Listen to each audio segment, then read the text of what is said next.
अस्सलामुअलैकुम, क्या हाल चाल है। मेरा नाम है आशिक हुसैन। तो देखते पे यूट्यूब चैनल आशिक परदेसी व्लॉग। अज परदेसियां वास्ते कहते आए हैं खुशखबरी।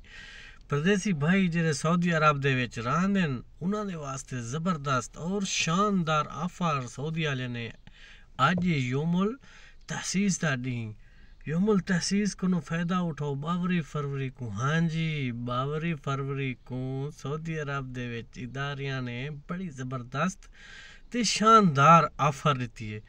ये शानदार ऑफर दे विच तुसां उठे सो मज़े ते फ़ायदे। जिमें कि जेरे बंदे हुण परदेसी वञण वाले घर वो गिने सन सस्तियां टिकटां अजकल करा सटे सो, ताकि अगे महंगियां थी वैसन। फ्लाइट डी वाले ने ऑफर लाई है।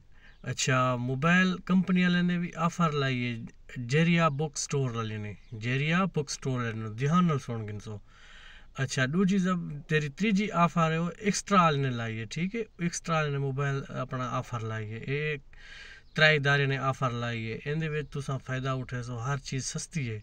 मोबाइल गिनसो तां भी सस्ते न, टिकटां करा देसो तां भी सस्ते न, ते मोबाइल गिनसो तां भी सस्ते न। समान गिनसो अज योम अल तहसीस का डी सऊदी अरब दे विच, यानी इन्हें खुशी का डी है। ठीक है, इन शानदार ऑफरें को उठे सो तुसां फ़ायदा। मिलसूं एक अगली वीडियो दे विच। हुण तक इजाज़त, अल्लाह हाफिज़। ते चैनल को लाजम सब्सक्राइब करना है।